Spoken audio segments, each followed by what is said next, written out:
What's cracking, big dogs? Welcome back to the channel. This is Bunkbed Breakdowns, BDGE's very own Dynasty show. As you can tell, there are two very special things on the screen. One, actually, it's not very special. Nick wasn't able to join us today because Max tried to mix ammonia and bleach and just got him out of his own apartment. And speaking of new apartments, Mike is in his new digs like Stefan.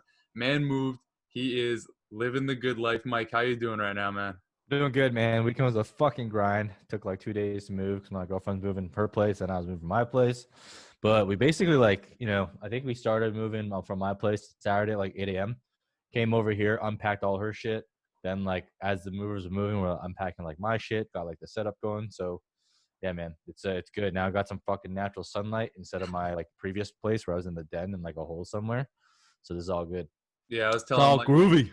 I was telling Mike before this, I'm looking at a wall behind me right now, so I don't have any type of natural sunlight. I got a lamp just blaring yellow light into my face right now. But today's episode, we're going to be looking at the ADP changes from May to June through our Discord. So if you want to join our Discord channel, it has been closed, but you can join through Patreon. I believe it's $9.99 a month. You will have access to not only the Patreon, where it's Nick, myself, Mike, Snacks, Animal, Scott, and a lot of other people that are just patrons answering and interacting with each other on that page, as well as access to the Discord League. And there's also, I think, a $45 tier where you are added to a private chat within Discord with Mike, Nick, and myself, where we will answer all of your Dynasty questions, any other type of questions that you got. I'm only 21 years old, so I don't have any life advice for you, but Mike probably does because he just moved into a fucking ballin'-ass apartment. But if you want to do that, go for it. If you want to buy the draft guide, if you haven't already, I believe there's the link above, the bigdogsdraftguide.com/MKF. You have to deposit $10, put in promo code BDGE. You have to play a contest, and the contest has to play out. So this is coming out Wednesday. If you join some ping pong or some video game contest and it plays at the following day, it plays Thursday, you won't have access till Friday. You'll get it the day following the day that the game is actually played out. So Nick will get you the access the following day around 2 p.m. Eastern time. And look, you have to be a first-time user. So if you already have an MKF account, you will not get the promo. So you have to be a first-time user. And you know what? Look, man, if you can't get it, if you're in a state where it's not legal, I promise you this: you should still get the guide because it will be 100% worth your money. The amount of hours that Noah, Nick, and myself have put into it in the formation stages, and now in the updating stages with the ADP, the redraft, you got everything in there. So it's 100% worth the bang for your buck. I promise you. Just get it. Yeah, it's one of the best values you can get this entire offseason. Speaking of values, we're going to hit the intro and get into some more of them.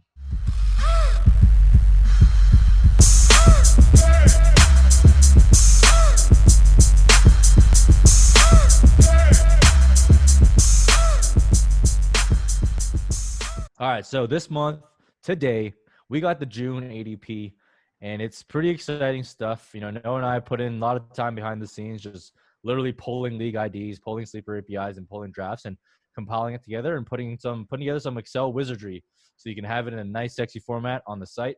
And this month's ADP is even sexier than last month's ADP. I can tell you this because we have more samples. So this month's ADP is created from 45 paid leagues. So again, what do you want? Paid leagues or 6 mock drafts from the same people? Who gives a fuck? Nobody cares, right? So you want the paid ADP. Secondly, we got 4 different scoring formats. So last month, we only had half PPR, tight end premium, non-tight end premium. This month, we have enough sample to actually go into PPR premium and PPR non-tight end premium. So you have all 4 of those views for you. Honestly, shouldn't be massive differences, but still insightful nonetheless. Today, we're going to run through some of the biggest movers on that list. Especially ones that Noah and I found interesting. Sometimes you'll see we'll say something and people always ask us hey, do you guys actually impact the ADP? And I think you'll see, it definitely has some influence because hopefully you guys are following us. Hopefully you guys are watching us. Hopefully you guys believe what we say, or if you don't, at least call us out in the comments like you guys always do. Noah's hair. We're gonna start off. We're gonna start off here with Drew Breezy. Drew Breezy. He was going at 85th overall in May, and he took a bit of a tumble in June to 95th overall. So 10 spots, almost a full round, and he went from QB 24 to QB 26. There really hasn't been much to actually warrant that, I guess, other than the fact that he backpedaled his racism quite a bit. I But put Drew Brees and Jameis Winston kind of together because yeah, Jameis Winston went up 17 spots, and you just hit the nail on the head. I think that having a Twitter and just like being in the know is so important for Dynasty because it seems like Dynasty is kind of like a niche type of league still. And having a Twitter, just getting out ahead of things, you can see a guy like Drew Brees is going to fall around. Jameis Winston is going to go up because of the comments that Drew Brees made. It's just everything is like so prevalent on social media now that like one small slip up by Drew Brees and then he goes back on whatever happened. His ADP is going to change, and we saw that this month. He dropped almost a full round, and James went up almost a round and a half because of it. yeah. I mean, that's a great combo. Like I've been drafting Jameis even before he got signed by the Saints. I was drafting him, not because I think he's some like stellar football player by any means, but You don't think he's so, still Mike? young. He's still young, right? Like, and he put up 5,000 yards. Like, no matter how bad he thinks someone is, like, it's hard to put up 5,000 yards in the NFL. Now you got to throw 30 interceptions to do it. It's probably not good for your team, but from a fantasy perspective, he's still relevant. He's still young. That's the only thing. I feel like he still has a lot of room to grow, a lot of room to learn. So, I have a lot of Jameis Winston just because of how cheap he was going when he was a free agent. And I think Noah does too. I mean, both of us kind of like said that was a good target going late. So that's like a cool pairing to have. Like he might stay in New Orleans. Maybe he learns from Drew Brees, the most accurate quarterback of all time, or maybe he doesn't. But at those prices, I feel like the juice is definitely worth the squeeze there. Yeah, along with like the comments that were made on social media by Drew Brees, I also think like the ADP was kind of correcting itself. Like people are starting to devalue older quarterbacks a little bit more. And a guy like Jameis Winston, like we just saw Cam Newton, who we didn't really expect to get a starting job because it took so long for him to get that job in New England that we were starting to lose faith. Now we see a guy like Jameis Winston who has proven to be a decent enough quarterback in the past, despite all his turnover issues. That after next year, I think that Cam Newton signing despite all the unknown about his health, inspires confidence that if Jameis Winston isn't going to stick around in New Orleans, there's going to be a new home for him. And as we know, if he gets like a deal longer than 1 year, he's going to be a very good dynasty asset for you. Yeah, we all know Taysom Hill ain't it, except for Taysom Hill truthers, I guess. But those people don't know anything about life, so you can definitely pass on their advice. Second coming along here is Snacks' boy, DJ Danny Dimes. So he was going in May at 54. So in the back half of that fifth round, in the middle of the fifth round. And he is now basically course corrected. He's jumped up 9 spots, almost a full round to pick 45. He went from QB 15 to QB 12, which is actually where I had him. I mean, in your traditional leagues, I think, he kind of offers that rushing floor. He's kind of like Winston, right? He's the new Winston, except instead of throwing picks, he just fumbles the ball every time you touch him. And, I think that's something that definitely can be fixed. And, I saw a little bit of a film cut up by my boy Jay Moyer on Twitter. And he basically said, like, Daniel Jones has a real blind side. And when you look at the clips, it's just like guys attacking from the blind side. And he has, like, no spatial awareness of, like, anything that's coming. Like, I feel like maybe they just got to glue a fucking camera to the back of his head and put, like, a little visor thing in front so he knows that people are coming, because this dude does not fucking know anything about when people are attacking. But he's young. The Giants have definitely improved their O-line. They've invested. Snacks is big on the new O-line investment. But Snacks is big on everything Giants, so he's a little bit biased. But I do think that they made the improvements there. He has a lot of weapons. He's got Evan Ingram. He's got Sterling Shepard. He's got Darius Slayton. And he's got Golden Tate. And he's got Saquon Barkley. So not elite wide receivers, but a ton of passable, competent wide receivers to catch passes from. So those points will accumulate. So I do like him a lot. Yeah, I like where he's going right now, quarterback 12. But as you said, he does have a lot of weapons, which is good. But it's also a little bit concerning to me because what if he does exactly what he did last year, right? Turn over the ball 25 times despite having all these weapons. Not to say I think going to his third year, he's going to be replaced. But I don't think he's going to have as long of a leash as we may think because he is surrounded by all these dynamic playmakers like an Evan Ingram, like a Sterling Shepard isn't dynamic at all, but like a Saquon Barkley. Whoa, shut the fuck up with the Sterling Shepard slander. I will not accept it on this channel. He bumps his head one more time, he's not going to be playing anymore. But Yeah. like they did invest a lot in this offense, and if he doesn't live up to the hype, not that I think he's going to be replaced, but it could be like a Josh Allen situation where people are starting to worry if he's really the answer for the future. But I think for now he's a safe enough option for you to get at least 2 more years of fantasy production out of him. And as the quarterback 12, that's all you can ask for because people are drafting like Aaron fucking Rodgers in that range, and he isn't even good for fantasy anymore. Yeah. Dude, you brought up a really good point, though. And something I really want to cover is like, for the longest time ever, all these like sheep were like in the back of the head, like you gotta draft quarterback because like longevity. You gotta draft quarterback because longevity.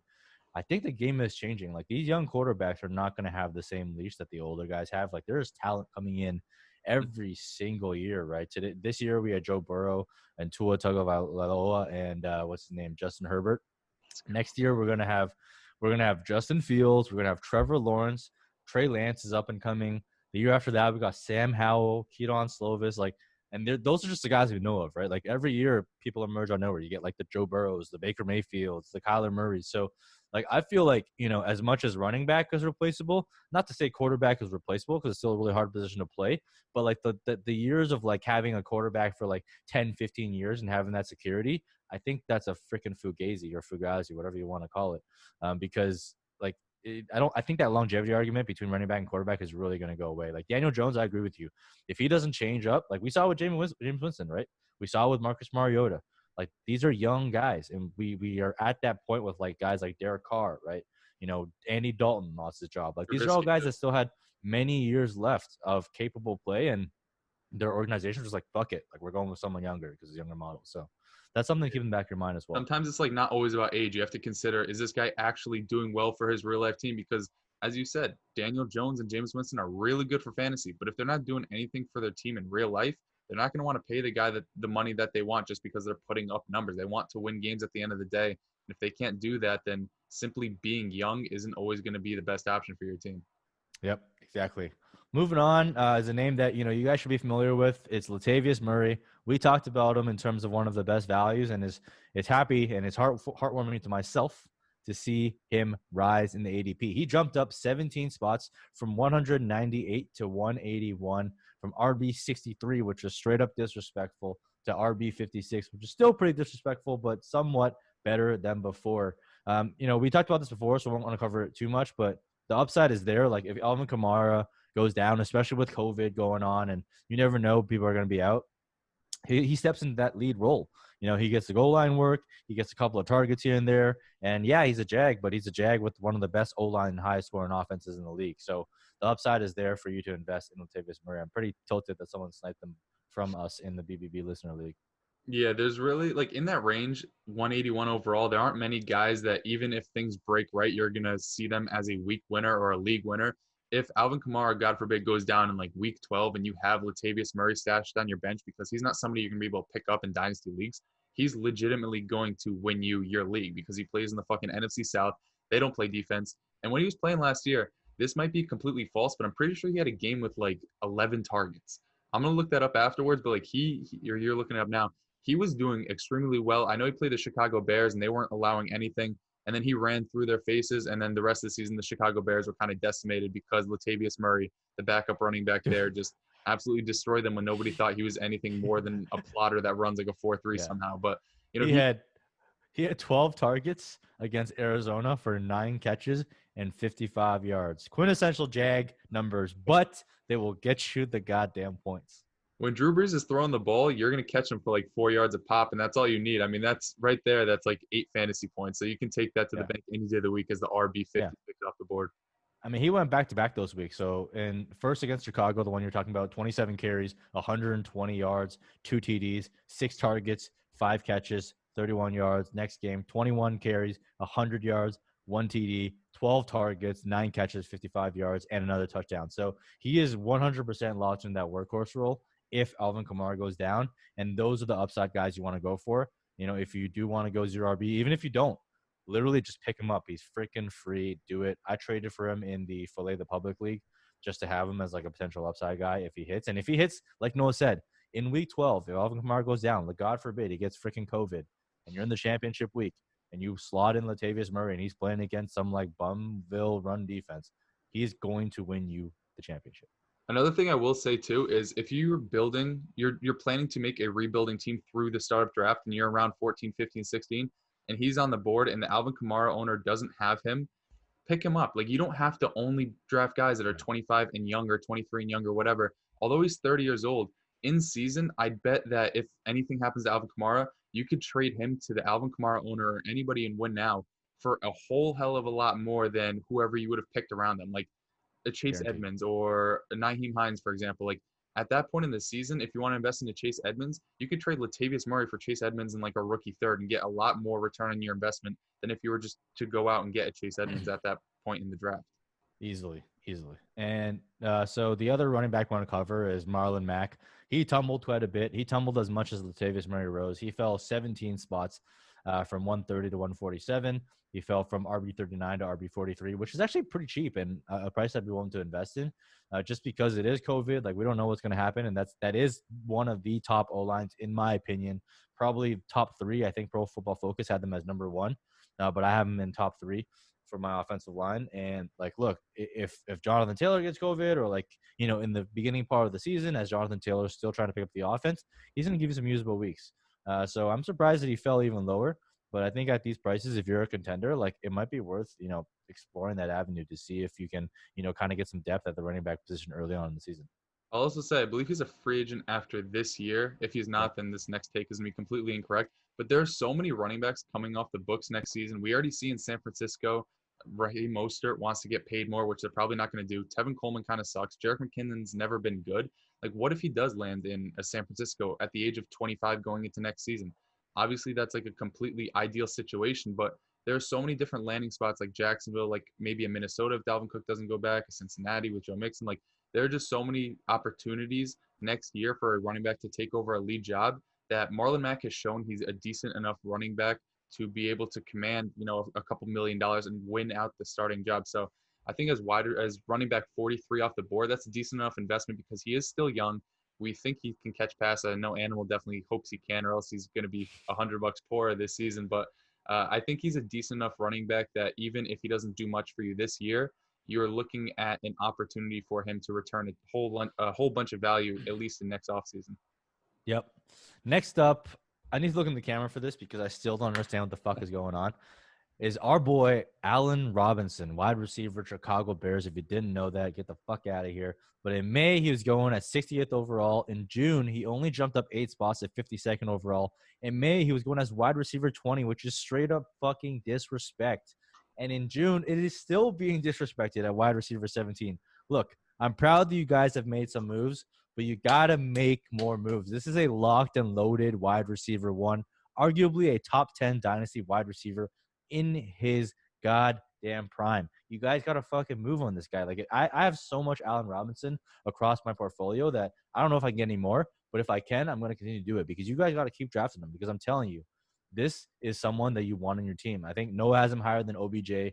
I think I'm going to probably get there pretty soon. I think I do have him there. I just need to update if I haven't done so already. But people are drafting like who's getting drafted ahead of him right Calvin now? Ridley. Yeah, you're drafting Calvin Ridley ahead of him. People are drafting like Kenny Golladay, who scored a shitload of TDs. Look, I get it. I get you like Kenny Golladay, but they're basically the same age. And one guy is just producing at an elite level without TDs. So once the TDs bank his way, like let's say he goes in and gets like 10 TDs, you're looking at a potential like top 3 like wide receiver. He has the ability to challenge for that top spot because he has a dominant market share. And that's exactly what you want. Like, he's the only weapon there. Like, I get people like Anthony Miller, and look, I like Anthony Miller too, but there's one guy that's getting funneled all the targets. He's healthy. He's elite. Great profile. He's been the wide receiver 1 overall before, and he can do it again. So just stop the disrespect on Allen Robinson. I Please. think at this point, Anthony Miller doesn't even really like Anthony Miller. Like, it's the complete Allen Robinson show in Chicago. The guy sees like 150 targets. I think it was like 155 last year, which is easily like within the top 10. He's just Mm-hmm. dominant, as Mike said. I think he's going to be 27 heading into this year. But who the fuck cares? Julio Jones is like 32, putting up wide receiver 1 numbers year after year after year. Imagine fading Julio Jones. Obviously, Allen Robinson isn't as good as Julio Jones is. But imagine fading Julio Jones 5 years ago because you thought he was old. And then for those 5 years you had faded him for, he just puts up wide receiver 1 after wide receiver 1 after wide receiver 1 season. And he's still being picked within the top 20 wide receivers in Dynasty. So his value hasn't even fallen off that much. Allen Robinson has a ways to go before he reaches Julio Jones's age. He is in the best situation of his career because both quarterbacks in Chicago right now are probably on par or better than what Blake Bortles was. And whichever one they decide to go with will probably be the better one because I don't see them wanting to start whoever's worse of the two. So whatever happens in Chicago this year, Allen Robinson is going to be the guy. He's going to be a top 12 guy for this season and hopefully the future if they do invest heavily into the quarterback position. Yep. There's not much more to say about it. Just get on that and boost that ADP because it just does not make any sense to me that Allen Robinson is going behind like some of the guys that he's going behind because like, I have him in the top 12. Like there's just no way. Like there's no way he should go behind Cortland Sutton. There's no way he should be going behind Julio Jones. Just no way. We It always should not say happen. too, it's like, oh, I don't want to rank this receiver super low because there are so many of them. No, fuck that. Allen Yeah. Robinson deserves to be higher. You can't make that excuse because Allen Robinson is, I think for me, like my wide receiver 10 in Dynasty because there aren't many people that I would much rather have than A-Rob. And I get he's a little bit older than like the Chris Godwins of the world and whatever, but when you can get somebody that is basically locked into 1,200, 1,300 receiving yards, is the main guy in the red zone and just a target hog, like Mike said earlier, like you just can't pass up on that. Yeah, definitely. We just can't say it enough. And every week you guys don't draft them. Every week we're gonna come back and say to continue drafting Allen Robinson. But next up is Nick's man's Terry McLaurin. May ADP 70. Nick put in some work because he jumped a full round, 11 spots in June to pick 59 from wide receiver 26 to wide receiver 20. That is a big, big move. And if you don't know Terry McLaurin, you're probably a new follower because Nick talks about him quite literally every episode, and he messages us every week about how much he loves Terry McLaurin. His love for Terry McLaurin is only rivaled by his obsession with Zendaya. So just to give you some perspective of how much he loves Terry McLaurin, he's someone that I come around on a little bit. And we heard the news today, right? Calvin Harmon blew out his ACL. To be honest, I didn't see Calvin Harmon as a threat anyway, so it doesn't really matter. But I think what that does is it probably bumps his perceived value up a bit. So I wouldn't be surprised at all if his ADP continues to rise a little bit as everyone in the Twitterverse, including Nick, continues to pump him up. Yeah, I put him on here just because I wanted to pay homage to the Don. I mean, he's been working his ass off to get him up the draft boards, and it's been working, right? Almost a full round up and went from a wide receiver 3 to a middling wide receiver 2. So, Nick, great job on that, man. I've come around in Terry McLaurin, and I also think that this is something bigger, obviously bigger than Nick, but like something on Twitter that we see a lot from January to like March is everybody just flaunting their models. Like there's more models on Twitter than your Instagram Explore page during that period of time. Like everybody just thinks that, like, I'm not knocking it because obviously it takes a lot of hard work, but guys like Terry McLaurin don't grade out well in these models because they weren't good in college. But the thing is, he was really, really good in the NFL. And he did it in his rookie year and he did it in a terrible situation. So I think as not so much like a stigma, but I think as we start to move further and further away from people saying that Terry McLaurin isn't going to be good in the future because he didn't hit certain thresholds, as we start to move further away from that, people start to remember how good of a player he actually was, the situation he's in, and his ADP starts to move to a spot where at least I think is a fair value for him. Yeah, and then the other thing I'll add on that is we mentioned this a little bit last episode, but teams that pass for less than 500 attempts usually average up next year on average by 60 or so attempts, I think. And Washington was one of the people that made that, or one of the teams that made the list. So I do expect a bump in pass volume there. And another year with Dwayne Haskins, a new coaching scheme. I imagine they're going to install something similar where it's like a lot of like short and underneath stuff. So that'll definitely help in the target and yak department because where Terry McLaurin can definitely excel given the athlete that he is. So I think there's things coming up for Washington. It's a team that I'm kind of like interested in, even though I think Ryan McDowell put out a tweet. Basically, like there's a couple teams where there's one team that's like never had like a top 12 dynasty asset or anything like that, and it was Washington. So maybe Terry McLaurin breaks that mold. What? I don't know if Josh Doxson couldn't do it, if Paul Richardson couldn't do it. I'm not sure Terry McLaurin's been able to do it, but I do think he has the talent to at least 1 year finish as a top 12 type of guy. Yeah, so definitely have some upside there. Next up, who I thought was Nick's man's, but is actually my man's, Calvin Ridley. Someone that, he's been climbing up and up, and I think he's climbed to the point now where I might be just a hold instead of a buy. He jumped from pick 58 to pick 49, so 9 spots. And he went from wide receiver 18 to wide receiver 15, which is kind of about where I have him. So I think that's a fair value where you're kind of paying at value there. He has some upside to be in the top 12 maybe, and then he obviously has some downside as well if things will break his way. But I think he's moved to a part where I feel like my work is done. I feel like the Twitter hype machine has been driving him up more and more. So hopefully it doesn't go up anymore because if it does, I'm probably out at that price. but I think, it's similar to like the rise of Chris Godwin. I think the rise of Calvin Ridley this offseason has been definitely one to monitor. And I, for one, am really happy that I got in on the earlier stages, whereas right now you can kind of just get in probably at value. Man, I've seen so many tweets where the whole tweet is just Calvin Ridley is this year's Chris Godwin, and then shit like this happens. He moves up almost a full round. And I'm not knocking it. I really like Calvin Ridley. I do have him a lot lower, as we talked about in last show. And opposite of the Allen Robinson argument, it's just because I like some guys more ahead of him. It's not that I think he's a bad receiver, but I do think that he's getting to the point, like you said, where he's starting to become a little bit more overvalued. Like I wrote him up as a player to avoid for redraft this year. I was looking at his ADP. He's like the wide receiver 14 off the board. And that's not to say that I don't think he can hit that peak, but seeing as a lot of his production is based off of touchdown numbers, scoring like 10 and 7 over these past 2 years, never topping 900 receiving yards, and always playing second fiddle to Julio Jones.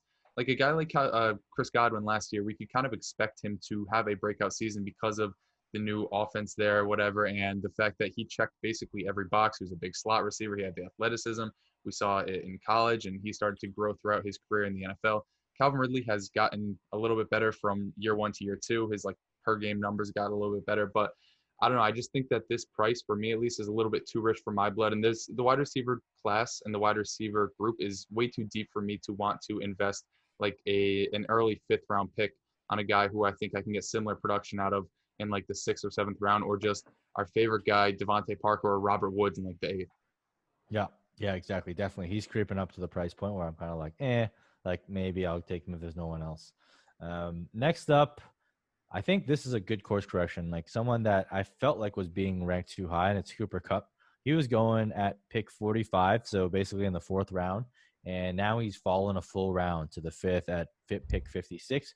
He went from wide receiver 12, so the last slot in the wide receiver 1 group, to wide receiver 19, so 7 spots. So this is a pretty big fall for Cooper Kupp, and I think early on, my concern with Cooper Kupp was that we kind of saw a different team through the second half of the season. And if that's more representative of things to come, I'm not sure how involved he will be in the offense. Like, don't get me wrong, I think he's still really, really good, but I don't think he's as versatile as Robert Woods. So Cooper Kupp is a monster in the red zone, but I think Robert Woods is just more versatile in terms of how he can be deployed on the field. And then obviously you got the emergence of Tyler Higbee as well. And so I think this fall is justified. What do you think? Yeah, I know in my rankings I have him very high. I haven't adjusted those in a while, and I think for next week's episode we should do something like debating guys we are very far apart on. He's going to move far down my list. Just looking at what happened to him down the stretch, as you said, Tyler Higbee over those last 5 or 6 games was absolutely dominant.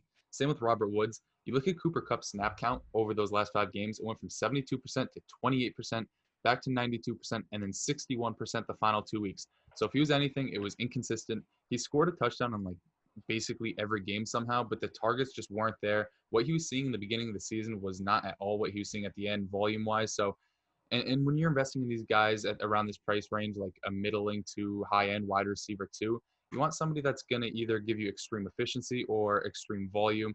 And Cooper Kupp is really good in the red zone, as you said, but Tyler Higbee started to blow up in that department of the game. They bring in Cam Akers, who has fresh legs instead of a Todd Gurley. I'm not so sure that the touchdown numbers are going to remain as high as they have been in the past. That's just me projecting, I guess. But he obviously does have that connection with Jared Goff. But then again, he's also like a little bit older than we think he is. He's a free agent after this year. Like there are some question marks that people aren't really bringing up about Cooper Kupp. And I think it's fair that his ADP is falling as these things start to come to light. Yeah, exactly.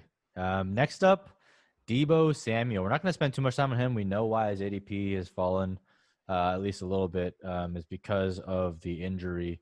So some of that's baked in towards the end of June.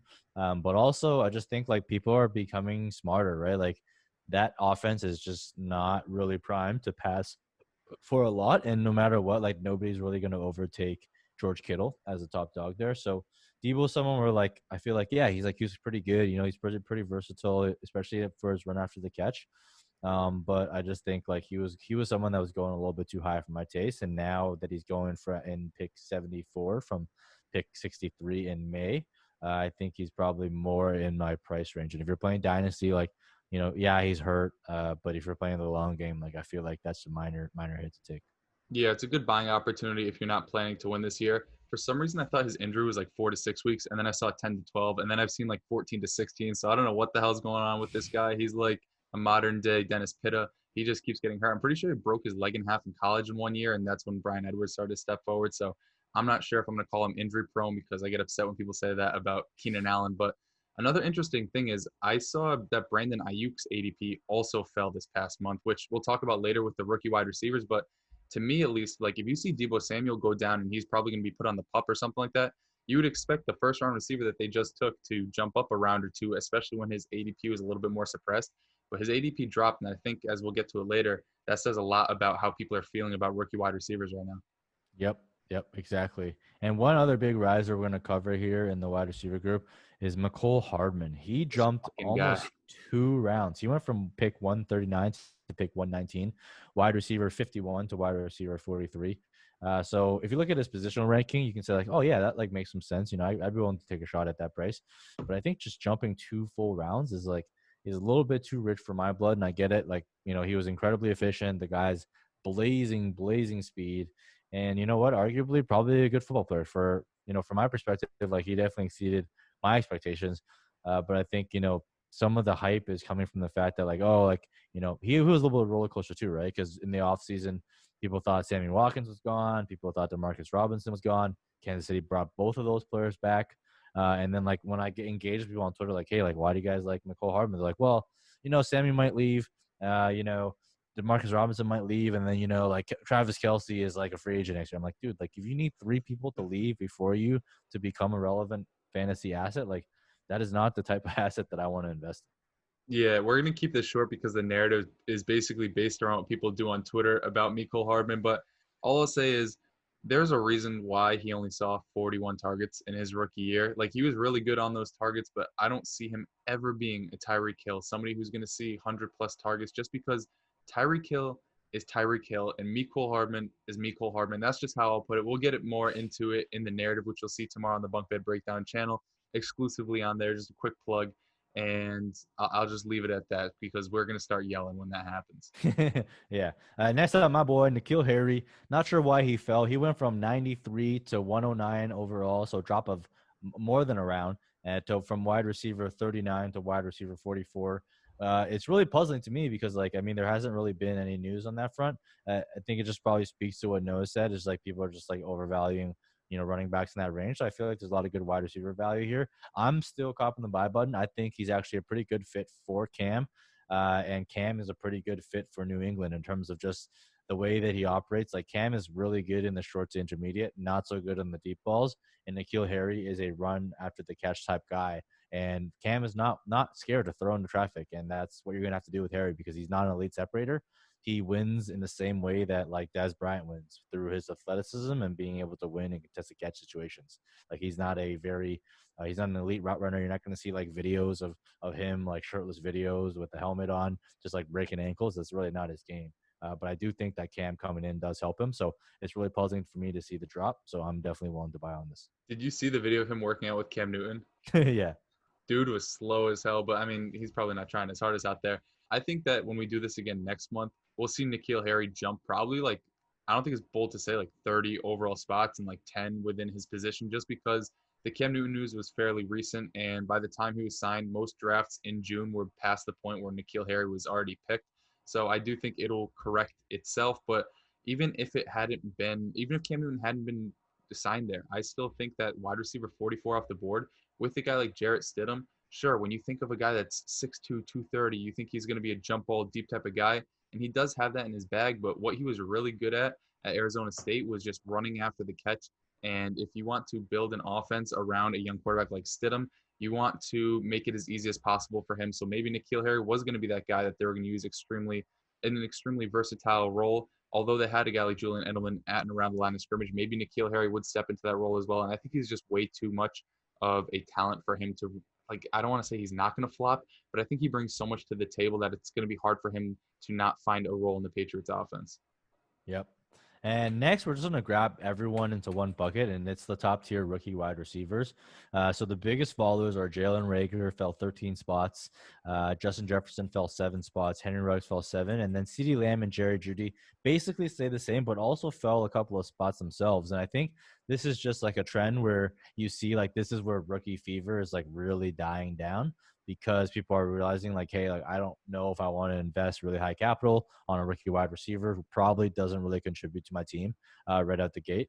So like you see it across the board. Like if it was just one or two, I'd be like, oh, okay, maybe like something happened, but it's definitely happening across the board. And the Jalen Reagor fall is actually like a little bit surprising to me that he fell that much. He fell like a full round. So I'm kind of keen to like explore potentially trying to get more of him on my teams, because I think if anything, his situation improved. Like obviously Deshaun Jackson tweeted some ignorant shit. Like my only like the only explanation I can come up with for guys like Deshaun Jackson and Steven Jackson tweeting the stuff about like Hitler and the anti-Semitic stuff is that they don't really know like the history of Hitler. Like they must not know like what he did, right? That's the only logical explanation that I could have for someone tweeting some stupid shit like Man, I just Twitter's that. Twitter's Twitter, man. Twitter fucking stinks. I didn't even see what Deshaun Jackson tweeted, but I just saw like the repercussions of it and like the fact that the owner of the Philadelphia Eagles was like releasing a film on the Holocaust like a day later. It's perfect timing. I just don't understand it. But as you said, like Jalen Reagor, I don't understand the drop either, because I feel like he's in a perfect situation. I think you could argue of all the rookie wide receiver landing spots, him in Philadelphia was probably the best match. And prior to June, right, his May ADP as the wide receiver 23 off the board. Sure, it's a bit lofty because you don't want to put that much faith in a rookie wide receiver, but I don't think it was lofty enough for him to fall over a round, going from like round 6 to 7, because of the lack of, I guess, lack of hype as you start to move further and further away from the draft. He's obviously a guy I stand for, but as we look at Justin Jefferson, Henry Ruggs, the other two guys you mentioned, even like a guy like Brandon Ayuk, they all fell, which leads me to believe that if you want to buy a wide receiver, do it right now. And if you want to invest in a wide receiver, don't do it during your startup draft in May, because that is when the hype is at its peak. Definitely. So next up, we're going to move into tight ends, and we'll probably talk a lot about the next guy, our boy Darren Waller. So he jumped to more than a full round. He went from pick 88 to pick 72. And I think that's just warranted. Like he didn't actually jump any spots in terms of tight end. He's still the tight end 6 in June, which is the same as May. But what that says is people are probably more appropriately valuing the tight end position in the tight end premium format. We talked about this before with Kittle and some of the other guys. It just feels like people weren't really valuing the tight end position in a tight end premium, especially the guys that are more target hogs. So I'm happy to see this because I've already invested in a lot of Darren Waller, and I'm done my startup drafts. But for those of you moving forward, he's kind of like bumped up a little bit in value, so you have to pay a little bit of a premium for him. Yeah, I know a few weeks back we did an episode and I was looking at Darren Waller's ADP. I'm like, man, this guy's going in like round 8. That's ridiculous in a tight end premium league. And I think Mike hit the nail on the head as we look at the next 4 names too. Jared Cook, Eric Ebron, Chris Herndon, even Jack Doyle. They went up 29, 26, 27, and 15 overall spots respectively. And none of these are really elite guys. I guess Jared Cook last year was pretty good for fantasy, but he's not a target hog in any sense of the word. But I think people are starting to realize that when you're in round like 15 plus, most of those guys are dart throws. So why not invest in a guy like Jared Cook, who's probably going to finish top 12 at the position, or Eric Ebron, who's still fairly young on a team without a solidified tight end option. Chris Herndon, same type of thing. Jack Doyle. I mean, they really don't have much in Indianapolis aside from T.Y. Hilton and the newly acquired Michael Pittman. So why not throw a 17th, 18th round pick on the guy? So I think that just seeing the trend of all these tight ends jump up the board, no matter if they're elite like a Darren Waller or middle of the pack like a Doyle or Herndon, just shows me that, because a lot of people in our Discord are doing multiple drafts. I think it just shows like experience coming into play, that people are starting to realize that tight ends probably shouldn't fall this far in a setting where they get an extra half point on top of their previous like standard, the half point PPR. They get a full point PPR. Yep. And so that wraps up the biggest. Oh shit! Almost out there. That wraps up the biggest. Still breaking that chair in, Mike. we just want to introduce a couple of newcomers, so people that basically weren't cracking the top 250 before, and they have finally done so this month.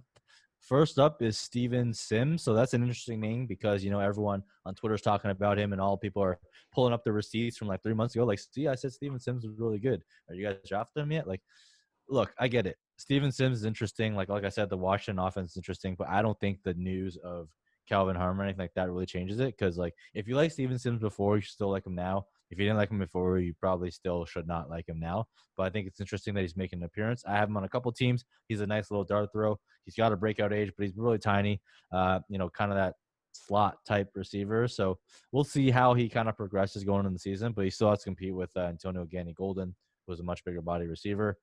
We got Randall Cobb, Greg Ward. He's on the Texans. When I saw HOU, I literally said to myself, who? Because, like, who the hell is Randall Cobb anymore? I forgot that a team actually wanted to pay him. Man, that team is just filled with, like, injury-prone guys that are 5'10" and under. Like, they go to a club and they're not pulling anybody. So, I mean, that's just a team I kind of want to stay away from. I don't know why he snuck into anything. Yeah, same. Neither do I. We got Greg Ward. So, he might get some playing time again now that Djax went off the rails. And Alshon Jeffrey, we know, is never freaking healthy. He kind of was a savior back. And when I say savior, I mean like someone that could actually just catch any pass because Philadelphia had no one every week. Yeah. Yeah, so these guys are making the names look. Nothing to get excited about. They're hitting like the 220s, the 240s. So just like total freaking dart throws. But the last guy is Jared McKinnon. So obviously he's becoming a little bit more relevant because, San Francisco restructured his contract to keep him around. The dude has not stepped on a football field in the regular season game in a couple of years. So I would not hold out your hopes too highly, especially those people that are still tweeting about his athletic profile from Player Profiler. Give it up because this dude has lost both of his knees. So if that athletic profile, I'm willing to bet money that the 99th percentile spark athlete is no longer the Jared McKinnon we know today. But you know what? At pick 247, it's a dart I've been throwing every once in a while just in case because you know what? Kyle Shanahan creates magic with running backs. So if he gets that third down roll, he could be somewhat useful in fantasy, but not someone I'd count on. Yeah, saying Jerick McKinnon is like an uber athlete is basically saying Andrew Luck still runs a 4.8. Like it's probably not going to happen anymore. I do like what he brought to the table. Like I was looking at his numbers when he was in Minnesota, and I think the last game he played, he had like 12 to 15 targets. It was something ridiculous, something that he probably didn't deserve. But he was a guy who was battling with Matt Asiata early in his career, which just speaks to the struggles that he had early on. Obviously, most guys in a Kyle Shanahan system are going to have pretty easy sledding just because that guy's a mastermind. But as Mike said, like I guess if you want to invest in him in like around 20 plus, it's going to be a good investment because somebody's going to want to pay for him. But if you expect like an RB1 or RB2 finish out of him, I mean, man, you're like 4 years late. Yeah. All right. That wraps up the ADP segment for this week. Hope you guys found it helpful. Again, just make sure you cop the draft guide. I'm telling you, for the ADP alone, it'll be worth it for you, especially if you're in the Discord. Join up as a Patreon. You'll get access to all our leagues. Noah's literally putting up like 10 leagues a day. That's probably an exaggeration, but he's putting up a bunch of leagues. Slow down a little bit, but we're still filling. Every single week, and they're filling like crazy, and people are playing, people are drafting, something to take your mind off all this COVID bullshit. So, look, you guys keep filling the leagues, and we will keep creating ADP data for you to be informed. Because, like I said, this is the best goddamn ADP on the market. So make sure y'all get it. Get on that Patreon. Follow us on Nick's channel at BDG. Make sure you hop over and follow Bunkbed Breakdowns. We are our separate channel now, so that'll be a big help to us. And also, like, if you comment there, 100% chance you're gonna get a comment back from me and Noah because we have less followers. So that'll be one of the bonuses you guys can have. Help us out on there. Really appreciate it, and hope you enjoyed. See you next week. You guys, peace.